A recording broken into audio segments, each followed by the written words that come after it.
Let's see.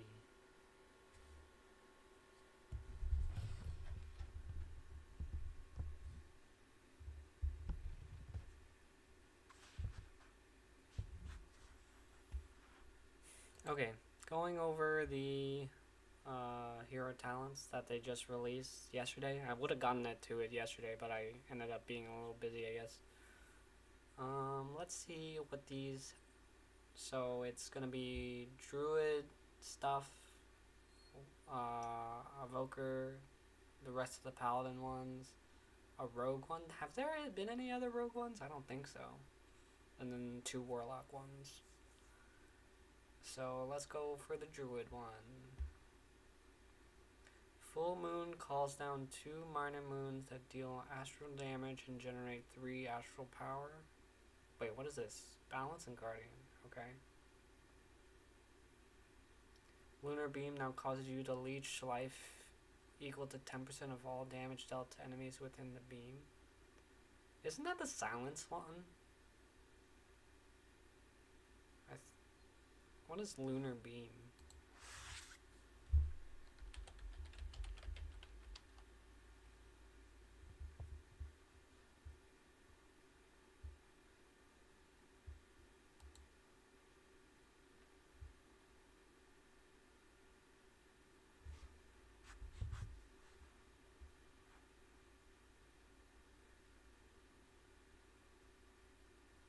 Okay.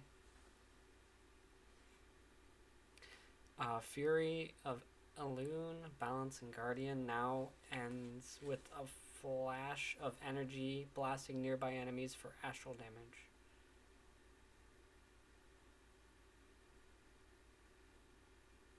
Oh, so it's like end of cast thing. Okay.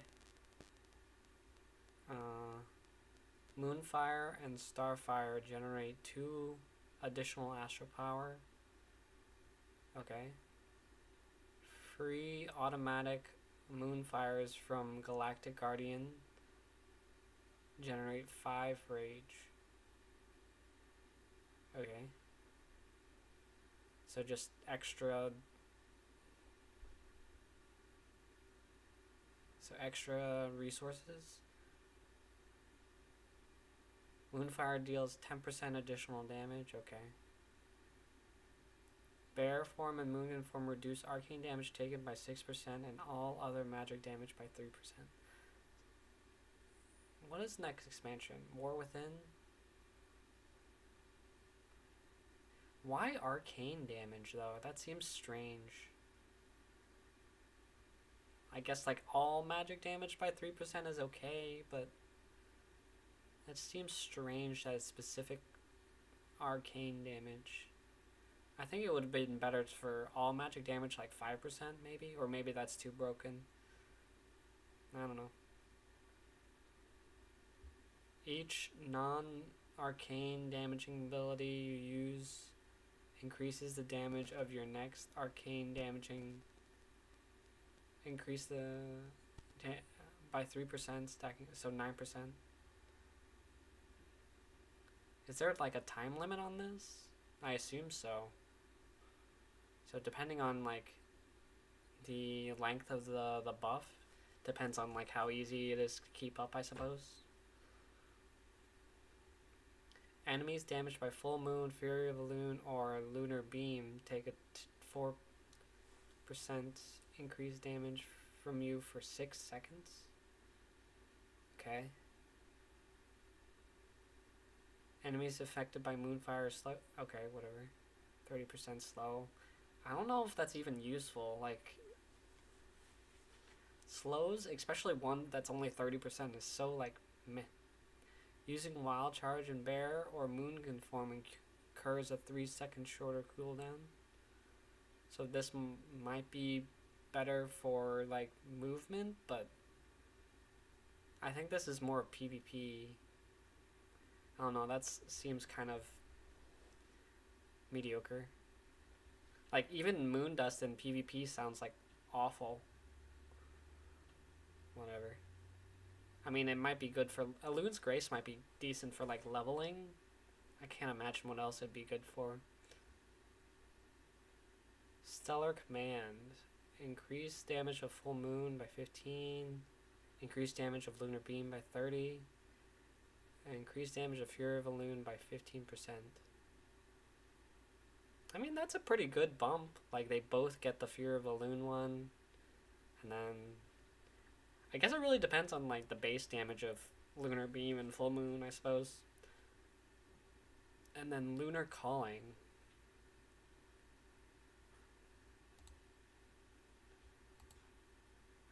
Starfire deals 40% increased damage to its primary target, but no longer triggers solar eclipse. Okay.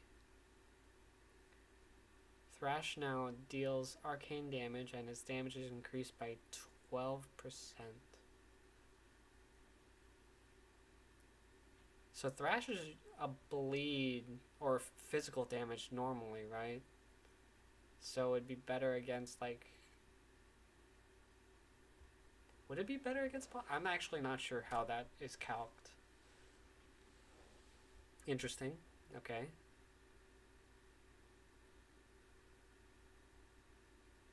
I wonder how that affects balance, because I haven't played balance in so long, so I'm not sure if not triggering solar eclipse is worth 40% extra damage. I assume that most people would just go Stellar Command, right? Unless Guardian gets more benefit out of thrashing. I think that might be better for like Mythic Plus, probably. Not sure. The Light of Elune, Moonfire damage has a chance to call down Fury of Elune to follow your target for 3 seconds and generate resource over its duration. Okay. Wait, isn't that... Okay. Astral Insight Incarnation, Chosen of Elune and Incarnation, Guardian of Ursoc. Increase arcane damage dealt from spells and abilities by 10% while active. Convoke the spirit's duration and number of spells cast is increased by 25%. That's interesting, because wouldn't you just want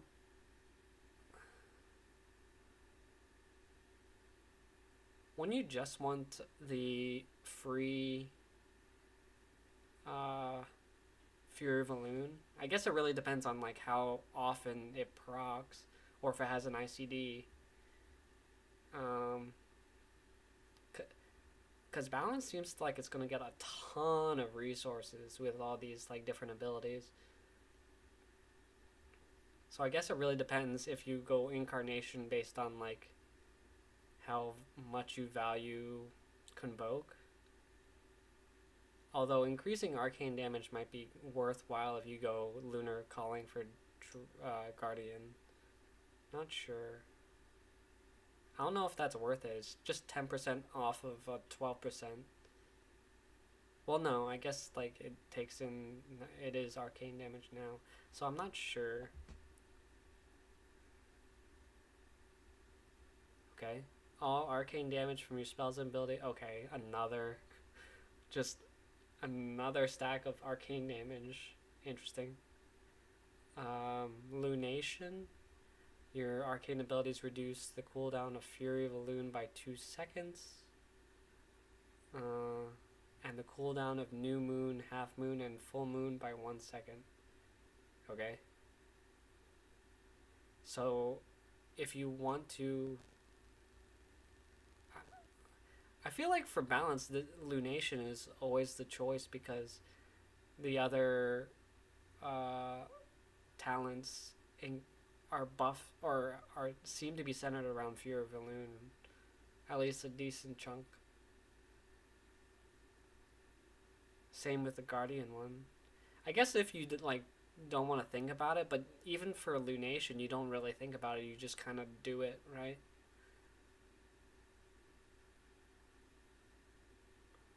Okay. Further increase the power of Boundless Moonlight. Wait, what's Boundless Moon? Oh, this.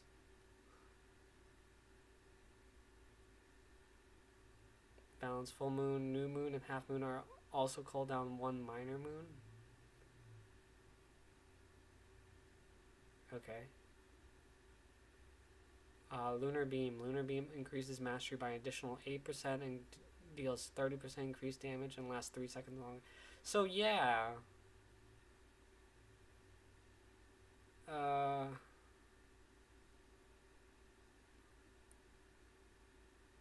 I guess lunar beam does what? Arcane damage, I'm assuming? It's a fairly low cooldown for 1 minute.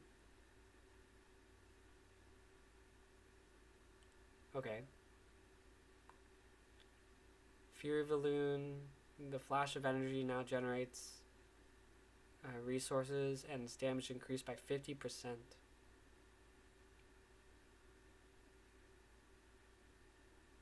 Yeah, why would you ever choose Arcane Affinity when you get so much benefit out of Lunation? I don't understand why this is a choice node. Because unless, like, the cooldown... Unless you specifically want to hold your cooldowns for, like, a specific raid fight, I think Lunation is always better, right? And even then, like, Lunar Beam is fairly low cooldown. Interesting.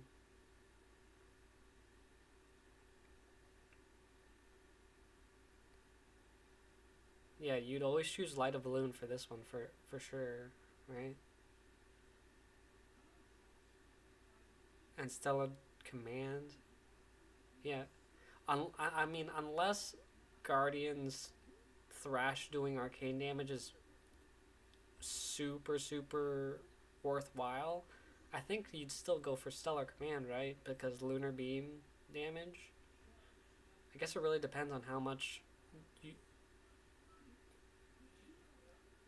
percentage of damage your Thrash does. And this one's kind of whatever. I mean, it looks interesting. Elune's Chosen is really going hard on the, like, moon theme and arcane damage for whatever but it seems fairly generic in terms of, like, what it does. Like, it's mostly just increased arcane damage for a couple spells, and the choose talents are fairly, like, boring, I guess. Okay, Wildstalker for Feral and Resto Druids. Rip and Rake damage has a chance to cause Bloodseeker vines to grow on the victim, dealing bleed damage over 6 seconds. Okay. Wild Growth, Regrowth, and Efflorescence have a chance to cause symbiotic blooms to grow on the target, healing over 6 seconds. Multiple and... Oh, so... Okay, sure.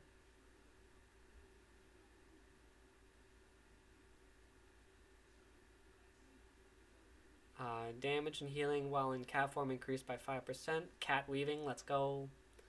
Moonfire and Sunfire damage increased by 10%. Okay.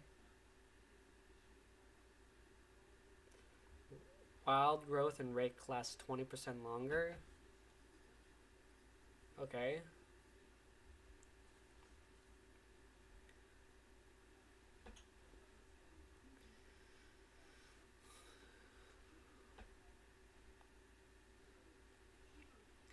Bloodseeker vines and symbiotic blooms last 2 seconds longer. When a target afflicted by Bloodseeker vines dies, the vines jump to a nearby unaffected target for the remaining duration.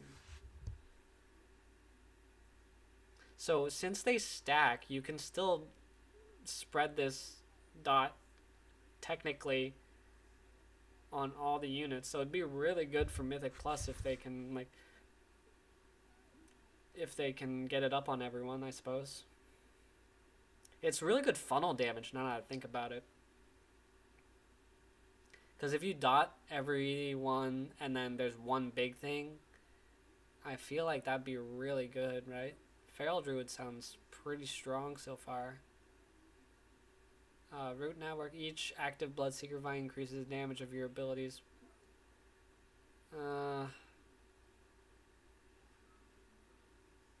I don't know if that's really worth it because it's already RNG if you're going to get a Bloodseeker Vine. And plus, since they aren't jumping through the first choose one talent, they can fall off fairly easily if like things die quickly. Each active symbiotic bloom increases the healing of your life bloom and wild growth by 2%.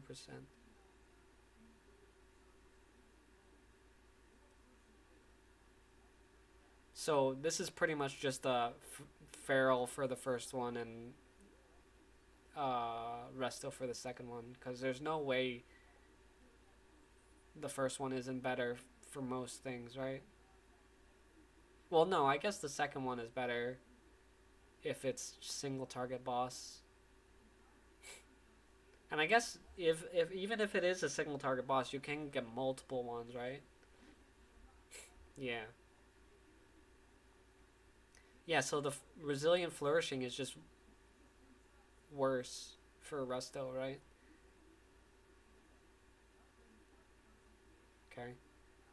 Tiger's Fury and attacking from Prowl increases the chance for Shred, Rake, and Brutal Slash to critically strike by 8% for 6 seconds. Okay.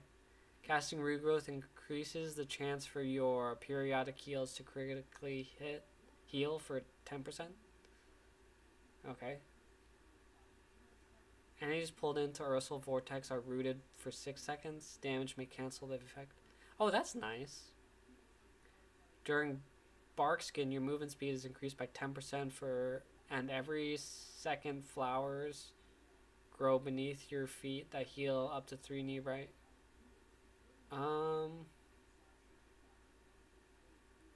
So if you put Barkskin on someone else, you're still gaining extra movement speed, if I'm correct. Because it doesn't say you have to have Barkskin on yourself, right? It's just when it's up. I mean, I think the trail of flowers is kind of like finicky, but I guess if you don't need the CC, it's still extra healing, right?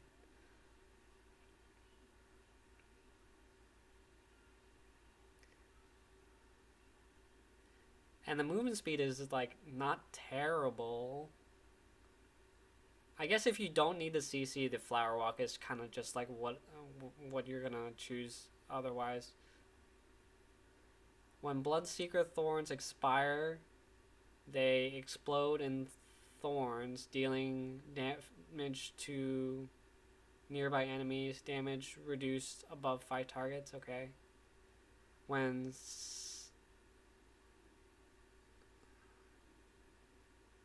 symbiotic blooms expire, flowers grow around their target, healing them and up to 3 nearby allies. So, when the symbiotic blooms expire, is that like a ground effect, or does it automatically target the 4 people?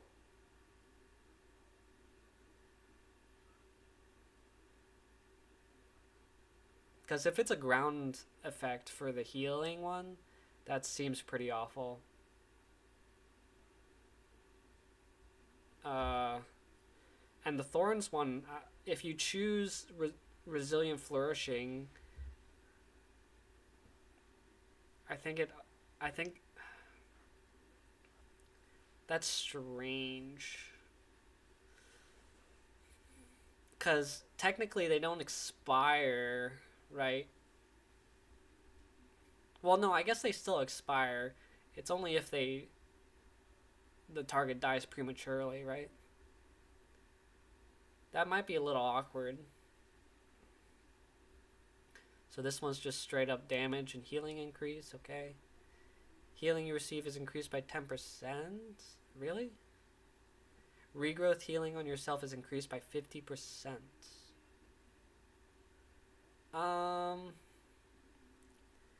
Okay.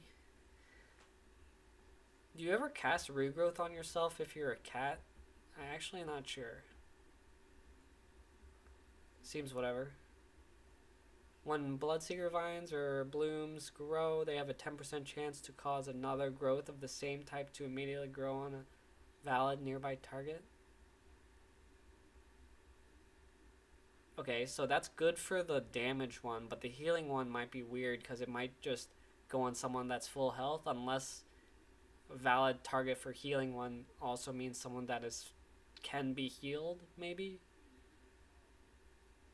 That might be a lot of overhealing, but it's free overhealing, I guess. Feral Frenzy immediately causes a Bloodseeker vine to grow on the target. Oh, that might be good for like starting off a fight. That's casting regrowth that is made instant via Nature's Swiftness. I think Twin Sprouts is just better, right? Because aside from like the first instance of like Nature's Swiftness or Feral Frenzy, but I guess Feral Frenzy and Nature's Swiftness are fairly low cooldown, and 10% chance is still kind of low. But you're gonna get so many, supposedly. I guess it really depends on the proc chance to like between this one. This one's interesting though. Depending on how often you get the vines or blooms, and then the 10% on top of that. Bloodseeker vines increase the damage your abilities deal to affected enemies by 10%. Ooh. Okay, so that's maybe why you want to do it at the start, just so you guarantee the extra damage, right? Blooms increase the healing your spells do to affected target. Okay, that changes things. So do you want the guaranteed extra damage, or do you want it just sporadically? That's interesting. I think if you really are, if the damage windows are really important, you would go for implant, just because you can guarantee that you'll do extra damage at specific times. But I think in general, Twin Sprouts would be better in like most, like in a general situation. I like this one. This one was like very. I think the Wild Stalker is a little weird. I don't know if the name versus what it actually does is very. I don't know, on brand, I guess. But the tree itself looks pretty interesting. Okay, Scale Commander. Augment and Devastation of Ogre. Mass Eruption, Mass Disintegrate. Empower spells cause your next eruption to strike up to 3 targets. Wait, does that count the knock-up too? I guess it doesn't really matter. Your knock-up would just be a little bigger, right? When striking less than 3 targets, eruption damage increased by 20%. 25%? So you can deal 50% extra damage on 1 target? Okay. Empower spells cause your next Disintegrate to strike up to 3 targets. Oh, okay, same difference. Black spells deal 10% increased damage. Okay. Deep Breath and Breath of Aeons cause enemies to take 20% increased damage from bombardments and essence abilities. Okay. So Breath of Aeons you'd use if people are using their CDs to gain better like effects and stuff. I guess that would affect you as well. And then Deep Breath. I think Deep Breath is more or less used for CC. I haven't played Devastation in a while, so I'm not sure. I guess if you're gonna take this, you would just do extra damage afterwards anyway, right? But Marmont's the AoE spender, I'm pretty sure. Obsidian scales reduce damage taken by additional 5%. Okay.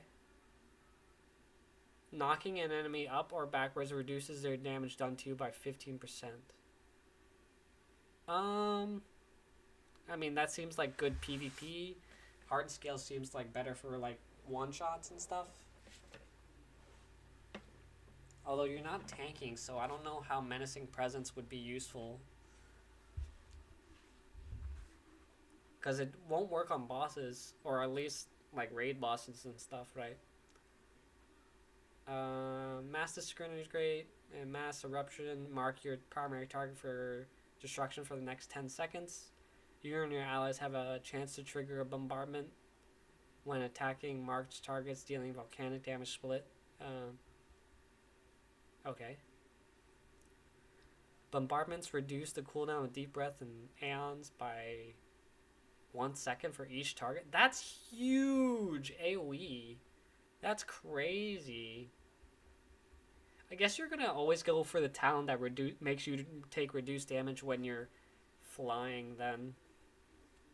Because if you're gonna Breath of Aeons and Deep Breath as often as it's seeming like it wants you to, you're gonna take a shit ton of damage by abilities if you keep doing that. Essence abilities extend bombardments by 1 sec. Wait, what is bombardment? Oh, it's the one that targets. Oh, okay.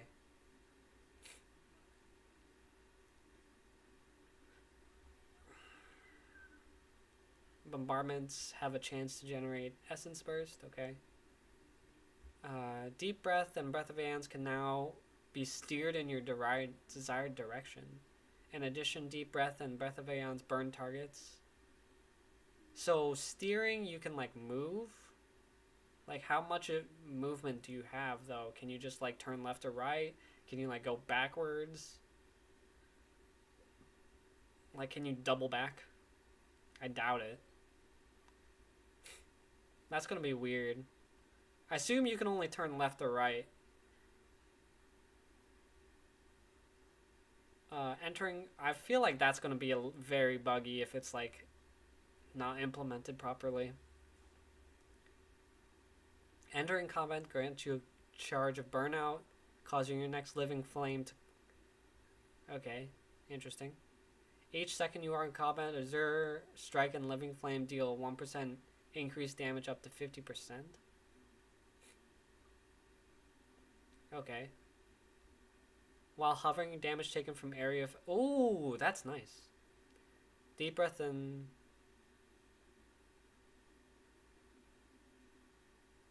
Oh. I mean, even if you get a reset of hover, it just helps you reposition. I feel like you get hover fairly, like, at a fairly good pace anyway, so I think Nimble Flyer is always going to be better, right? I guess it really depends on, like, the situation if you're going to be taking a lot of AoE attacks. I mean, this looks super strong for AoE. Like, if it's a single target fight, I feel like this spec is going to be awful. Because it only affects... I guess it's increased for, like, single target. But I feel like even on single target, Breath of Aeons and Deep Breath gain a lot less value, right? I feel like this is AoE specific. I don't know, I guess it really depends. Because it seems weird, because this tree specifically seems really split between wanting to focus on the breaths and then also the mass eruption, mass disintegrate. Like, it seems kind of split between that, which seems weird. No, there's only two that...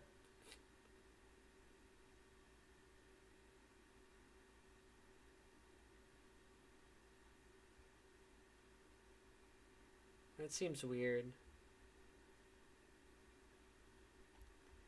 I don't know how I feel about Scale Commander. Again, another title that doesn't really, like... resonate with the tree. I would, I think. It seems weird. If this was like fire breath or something like about the breaths, I think that would be more on point. But scale commanders, it seems like you're the leader of like a group of evokers, not necessarily like deep breathing everywhere. Seems weird, but whatever. I mean, it seems better than Elun's Chosen in some regard. Paladin, Herald of the Sun, Holy and Ret Pallies. Okay. Ooh, what's this? Sunspot. Holy Prism causes your next 2 holy power spending abilities to create a sunspot on your target, dealing radiant damage or healing over 8 seconds. I hate Holy Prism though. Holy Prism sucks. For Holy. At least the last time I played Holy. I don't know if it's changed. I hated Holy Prism. Okay. Wake of Ashes causes your next 2 holy power spending abilities to create a sunspot on your target, dealing radiant damage or healing over 8 seconds.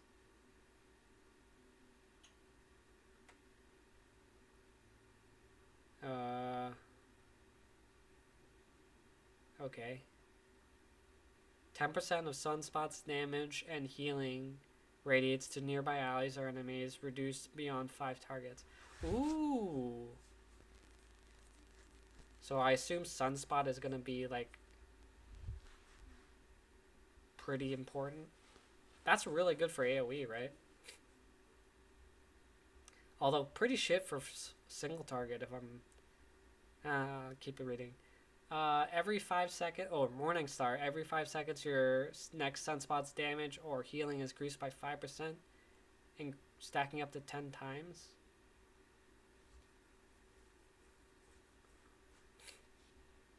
I don't know, you get Wake of Ashes or Holy Prism fairly recently, so I don't know how often that would get up to 50%, right? While Sunspot is active, your Holy Power spenders deal a 10% increased additional damage or healing. Well, that's weird though, because Gleaming Rays, if you would only get the benefit if you don't have any, if you're just starting off the fight and you Wake of Ashes, then your first Holy Power spender that's damaging will apply Sunspot, but won't get the damage unless it applies it before it does damage. But I don't. They'd have to be really careful about that, because if you want to do Gleaming Rays, you'd want the Sunspot to off the first proc to gain the increased damage. But I don't know if it will based on how it's worded. Illum. Sunspots reduce the movement speed of enemies. Okay, whatever. Increase the movement speeds of allies by 20%. Oh, wait, no, that's for sunspots on people. That seems... I mean, you can somewhat direct it for the healing one, but just randomly increasing people's movement speed by 20% might be weird, because they might not expect it. Movement speed increase. Oh, Will of Dawn. Movement speed increased by 5% while above 80% health. When your health is brought below 35%, your movement speed increased by 40%. Ooh. I mean, this seems pretty decent for like PvP, but I feel like the movement speed is a little weird, because you can't control when you get it, right? Because a lot of the time it'll just be random increased movement speed that you don't really like have a control over. After you cast Holy Prism, gain Divine Purpose. Okay. After you cast Wake of Ashes, gain Divine Purpose. Oh, is that the free Holy Power thing?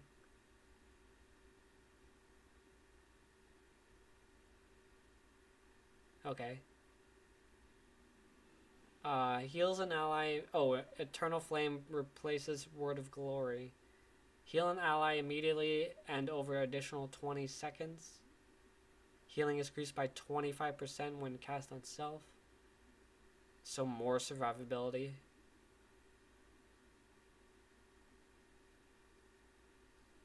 Wait, doesn't this already do what it says? Okay. Sunspot's duration is increased by 2 seconds, and Eternal Flame's duration is increased by 3 seconds. Okay. Sunspot's duration is increased, or no, Sunspots leave an Eternal Flame for 12 seconds on allies, or Greater Judgment on enemies when they expire or are extended. Ooh, that's going to be weird rotation-wise, because Greater Judgment you'd want to proc with the Holy Spout power. Interesting. Your haste is increased by 4% for each time you apply Sunspot. Okay. Critical strike chance of Holy Shock and Light of Dawn increased by 10%. What? Why is it critical strike chance? Why can't it be like just raw healing? Critical strike chance of Hammer of Wrath and Divine Storm. What? That seems weird. Why crits? That seems so random. Holy Shock and Light of Dawn critical strikes cause your targets to burn for additional radiant damage over 4 seconds or healed over 4 seconds. Okay. Hammer of Wrath and Divine Storm critical strikes. Okay, burn. Well, extra damage and extra healings. But why crits? Holy Shock and Light of Dawn have 15% chance to cast again at 30% effectiveness. Hammer of Wrath and Divine Storm. Okay. This right side seems so random. During Avenging Wrath, you become linked to your sunspots, causing radiant damage to enemies or healing to allies that pass through the beams. Reduced beyond 5. What? You become linked to your sunspots. So if you link to a boss, for example, does it automatically like count as like being passed through? Because if it's on a single boss, would you have to like run through the boss or something? Or does it not work like that?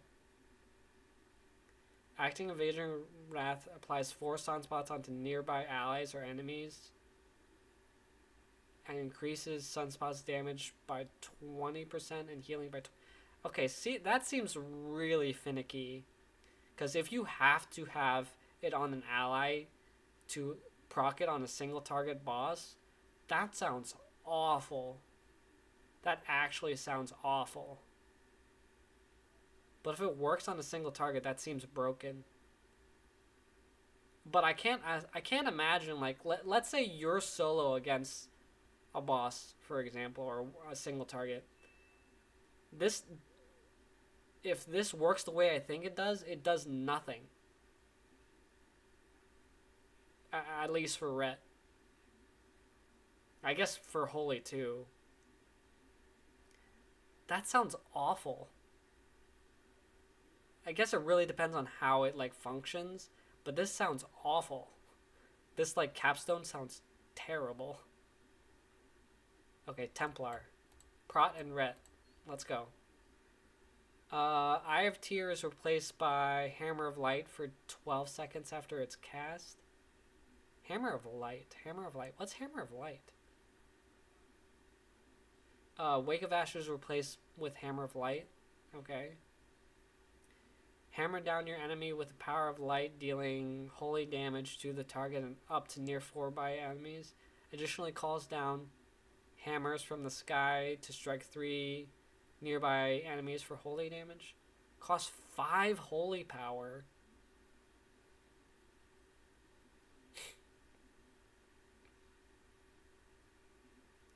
Okay, so when you use Eye of Tear or Wake of Ashes, it changed to a damaging ability that costs 5 holy power. I guess the problem with like Eye of Tyr is one, you have to spec into Eye of Tyr, which you don't always do. Well, you do most of the time, I suppose. But like, you want to use it off cooldown for damage now instead of as a defensive. I don't know about changing Eye of Tyr. I guess what else would you change? No, like,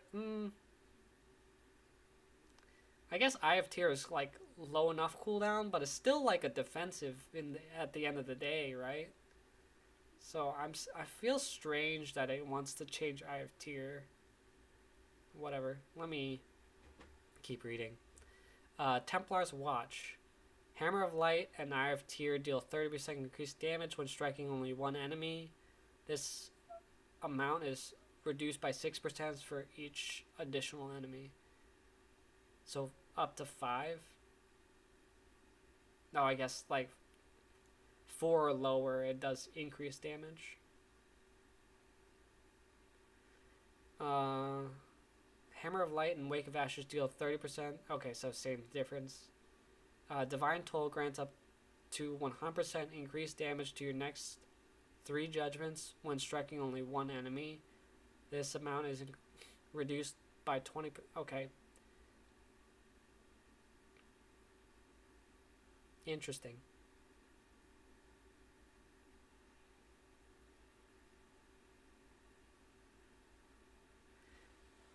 Well, why would you go for the Divine Toll one? Because you automatically get the Hammer of Light one.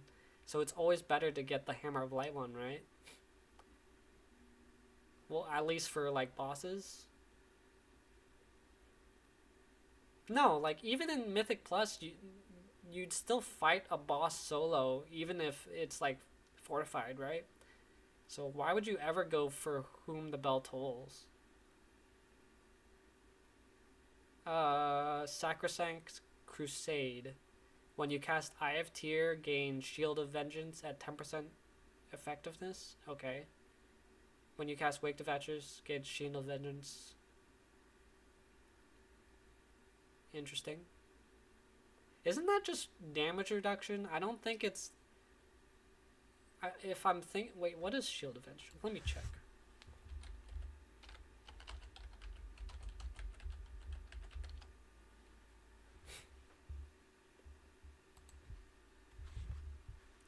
Oh, it's the red one.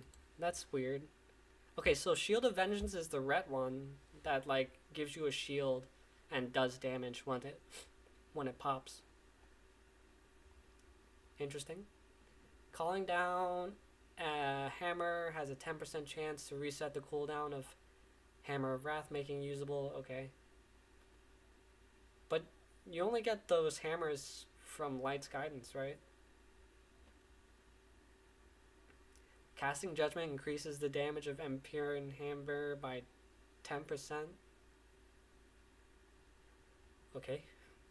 After casting Hammer of Light, you call down a hammer on nearby target every 2 seconds for 8 seconds. Oh my goodness.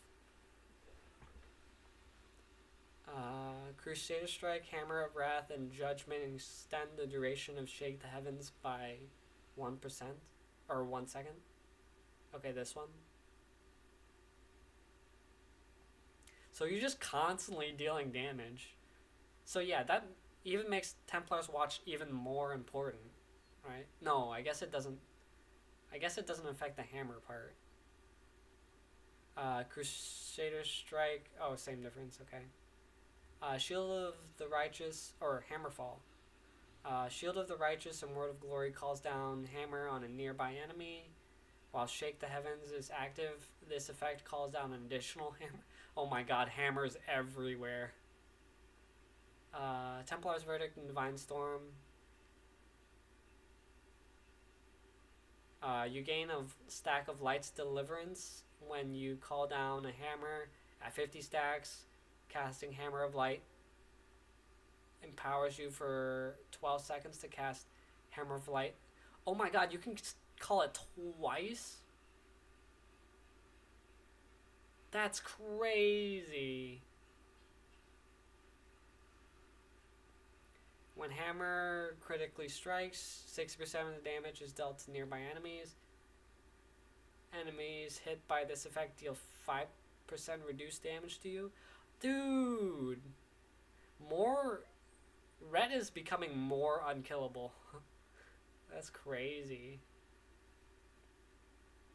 You receive 20% less damage from Blessing of Sacrifice, and each time its target takes damage, you gain 4% movement speed. Up to 40%. You cast Sack so often. That's crazy. That makes Sack even better. Divine Steed lasts 2 seconds longer, increased movement speed. Oh yeah, you're definitely... If you play Paladin, like, decently at all, and you use Blessing of Sacrifice, Bonds of Friendship is, like, 10 times better. So, the Divine Steed one, like, people already cut the Divine Steed talent in your class tree. So, Bonds of Fellowship is crazy strong. And then, like this one, you can control the movement speed bonus you get because you can more or less, like, understand that, okay, I'm going to get movement speed more often than not in this situation where I'm sacking someone. Hammer of Light applies judgments to his target, increases your haste, your haste by 15% for 6 seconds. Additionally, Eye of Tyr grants 3 whole... What? That's insane. Okay. Hammer of Light. Oh, so this thing.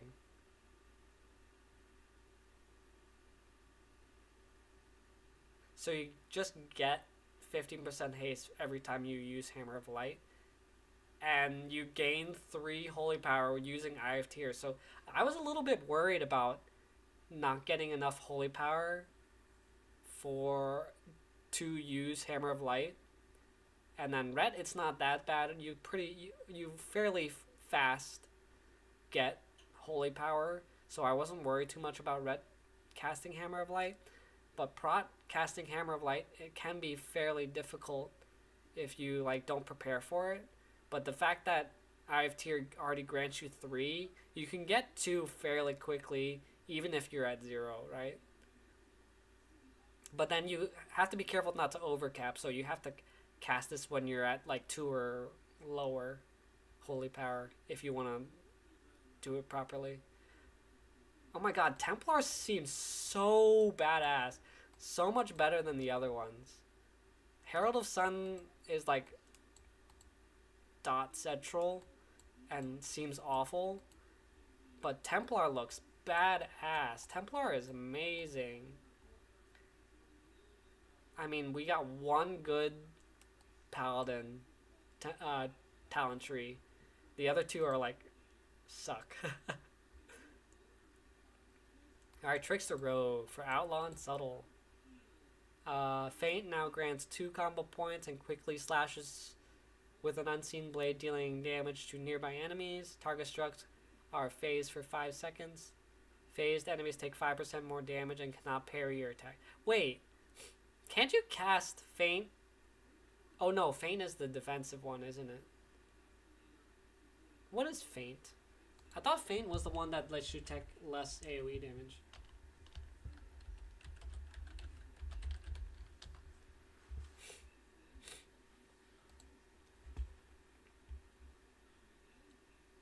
Yeah. So it's the 15-second one that, like, makes you take less AoE damage. But now you're using it offensively. Oh wait, no, it costs the combo point and now it just gives you combo points. Oh, that's crazy. So you're just gonna use this as filler to do damage and gain combo points, right?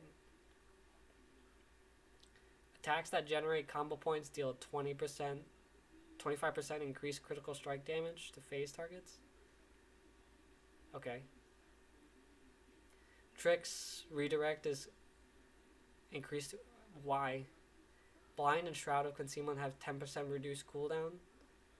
Oh, you're just gonna use Suspicious all the time, right? Killing Spree deals 10% increased damage and a 10% reduced cooldown. Okay. Secret Technique deals 10% more damage and has a 10% reduced cooldown. Okay, whatever. You take 5% reduced damage from phase targets. Okay, so you're gonna use this all the time. And Feint reduces area damage by additional 10%. So 50% area effect damage reduction, or just 5% reduction all damage. So including like dot damage and direct damage and stuff like that. So you'd always choose Smoke, right? Because Feint still gives you 40%. There's no way you're choosing Mirrors. Killing Spree causes targets to be phased for 5 seconds. Okay. Secret Technique causes targets to be phased for... Okay. Distract now creates a cloud of smoke for 10 seconds and its cooldown is increased to 90 seconds. Attacks from within the cloud afflict targets with phased. Finishing moves have a 10% chance increase to critical strike. Okay. After 4 strikes with Unseen Blade, your next dispatch will be performed as a coup de grace, dealing 40% increased damage. If the primary target is phased, gain 5 stacks of Flawless Form. I don't know what that means. After 4 strikes of Unseen Blade, your next Eviscerate or Black Powder will be performed as a coup de grace, dealing 4% increased damage. Okay. Unseen Blade and Killing Spree grants 3% mastery for 5 seconds. Multiple applications. Unseen Blade and Secret Technique, so same difference. Slicing Dice grants a 10 additional attack speed and gives your auto attacks a chance to trigger Unseen Blade. Taking area damage while Feint is active or dodging while Evasion is activating triggers Unseen Blade. Okay, so that seems... So 1,000 Cuts is just better, right? Yeah, because unless you know you're going to take a ton of area damage, I feel like Flicker Strike is just objectively worse. Increase the duration of Flawless Form by 2 seconds. Okay. So I don't know that much about Rogue, but this seems pretty good. Because it's using a fairly, like, niche ability and you take a lot less damage from it too, or from targets now because of the phased mechanic, right? No, you do more damage. No, well, and with smoke you take less damage too. Diabolist for destruction and demo. There's just 2 left, okay. Spending a soul shard grants ritual for 20 seconds. While ritual is active, each soul shard spent reduces its duration by 1 second. When ritual expires, you gain demonic art, causing your next ability that costs soul shards to summon an overlord, Mother of Chaos, or Pit Lord that unleashes devastating attacks.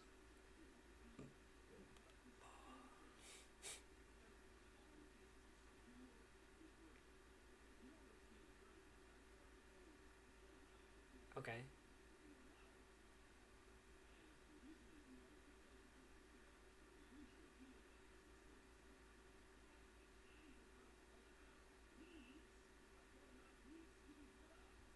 So you're just gonna summon a bunch of big demons, from what it looks like.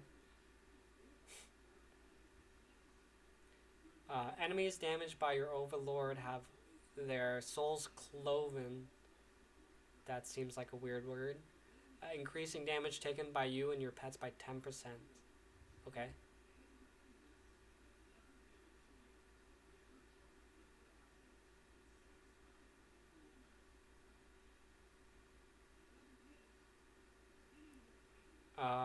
You always gain the benefit of Soul Burn when casting Demonic Circle.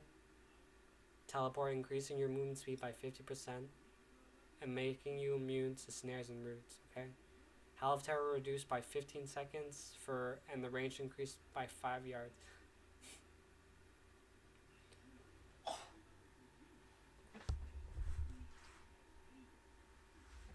Seems PvP.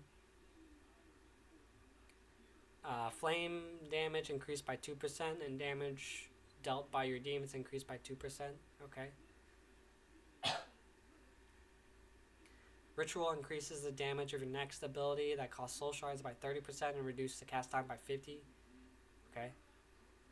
Nether Portal, Summon Demonic Tyrant, and Summon Infernal grant Ritual and reduces duration by 3 seconds. Your soul shard abilities decrease the duration of Ritual by additional 1 second, while your Demonic Tyrant, Nether Portal, or Infernal is active.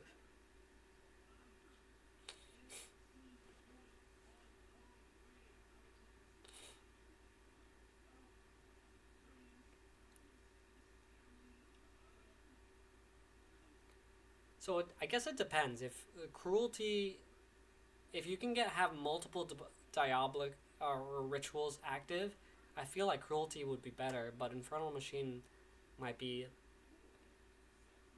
better if not. Grimoire. So Abyssal Domination, Grimoire, Felguard, and Cataclysm gain additional effects. Grimoire Felguard lasts 3 seconds longer. Its cooldown. That's crazy. Casting Cataclysm summons an Overfiend that costs Chaos Bolt 2 times. Oh, that's crazy! Summoning a Pit Lord causes your next Hand of Gul'dan or Chaos Bolt to become Ruination. Ruination called down a demon-infested meteor from the depths of the Twisting Nether, dealing chaos damage on impact to all enemies within 8 yards of the target and summoning 3 Wild Imps. Interesting.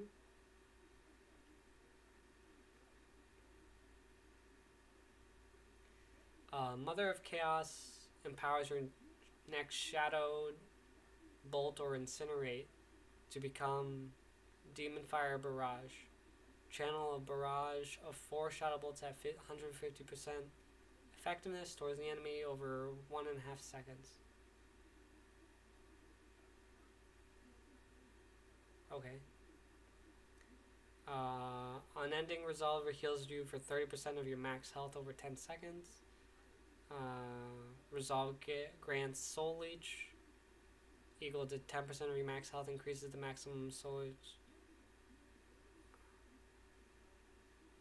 Wouldn't Vitality just be better, right?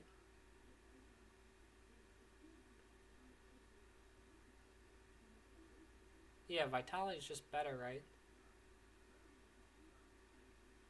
Because you gain extra health.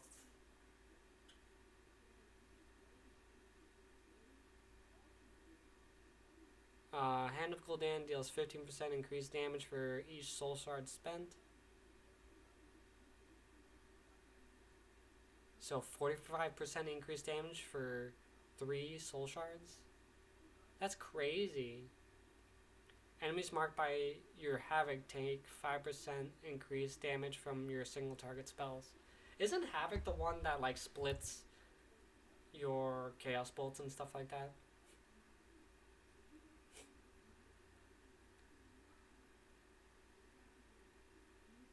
I don't know, 5% increased damage for single target spells, or 45% damage for every Hand of Gul'dan. I feel like this is so much better for Demonology. Although, I assume that you're cycling through Overlord, Mother of Chaos, and Pit Lord for the rituals. Because there seems to be different effects for each of the summons. Interesting. So Colossus for arms and protection. Demolish 45 per second. Wait, this is the first active ability that's had like specific cooldown. Unleashes serious precise strikes. Target enemies within 8 yards of it. You can block, parry, and dodge while using this ability. Oh, so it doesn't tell you how much damage it does? Your critical strike chance, or strike damage is increased by 10%, and the amount blocked by your critical blocks is increased by 10%. Seems pretty good. One against many. Shockwave, Cleave, Whirlwind, and Revenge deal 5% more damage per target, up to 5. Arterial Bleed, Colossal Might increases the damage of Rend and Deep Wounds by 2% per stack.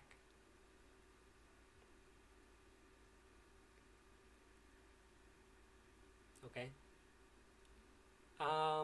Mortal Strike and Shield Slam deal more damage. Mortal Strike, Shield Slam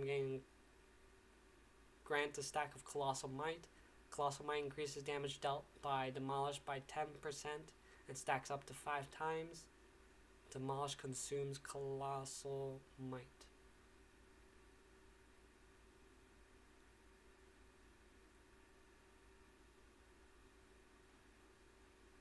Okay.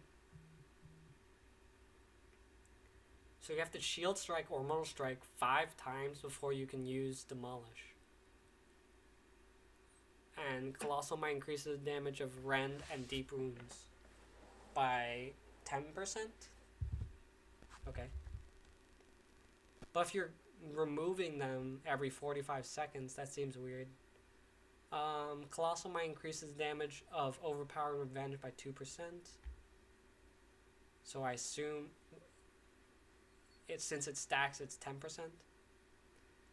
Mortal Strike and Shield Slam, Critical Strikes grants an additional stack. Oh, so you're definitely going to want to go crit. Colossal Might now has 10 stacks. If you would gain a stack of Colossal Might and are at max stacks, the cooldown Demolish is reduced by 2 seconds. While channeling Demolish, you are grounded, making you immune to stuns and effects that move you. Oh, so it's like Death's Advance. But I guess Death's Advance you can move.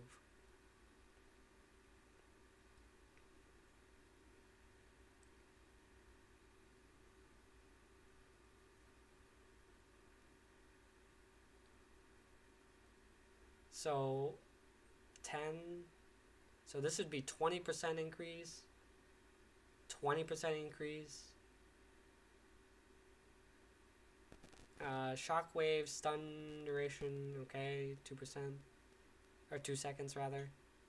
Shockwave also knocks enemies into the air. Its cooldown is reduced by 5. Isn't Earthquaker just better? Because I believe knockups are not counted against for, like, diminishing returns in terms of CC. So Earthquaker is just better, right? No Stranger to Pain. Total damage prevented by Ignore Pain is increased by 15%. Taking damage has a low chance to give you second wind for 2 seconds. So Rally is just for arms, I'm guessing.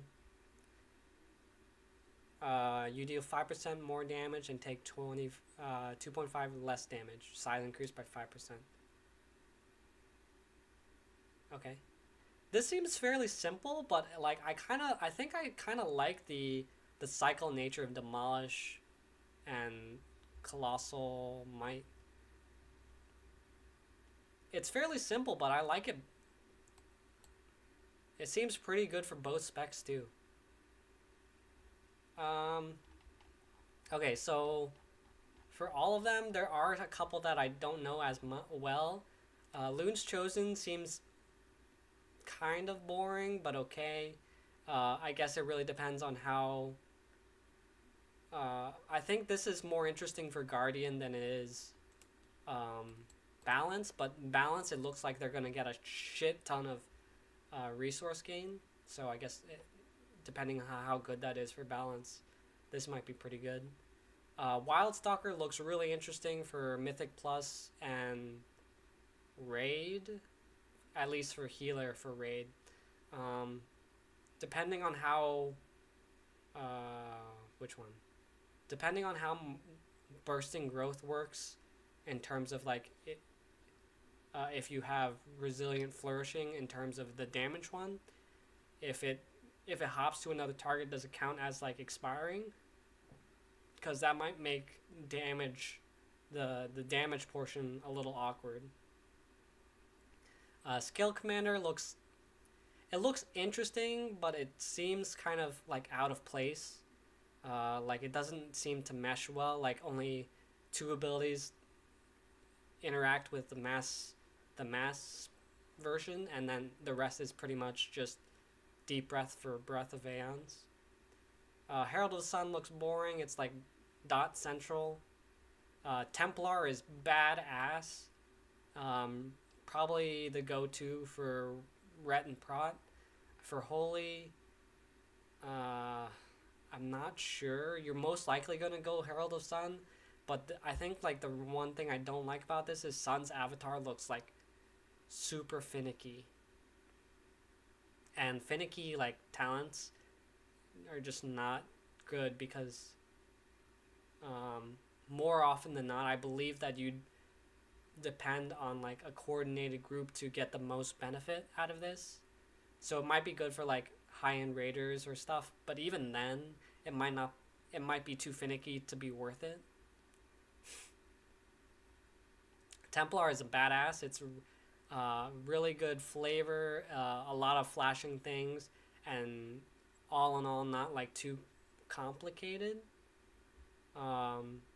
Trickster seems pretty good.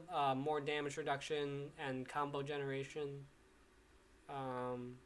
Diabolus, it looks interesting, but I'm not sure if you have to cycle through the different things you can summon through the ritual. Colossus looks really interesting, but I'm not sure about being grounded for what? For however long. It doesn't say how long you're grounded. So depending on how long the cast time is, might hurt or help this. Because it's only like 1.5 seconds or 2 seconds. It might not be terrible, and then you can like play around certain abilities by being grounded. But I think it's pretty interesting overall. Yeah.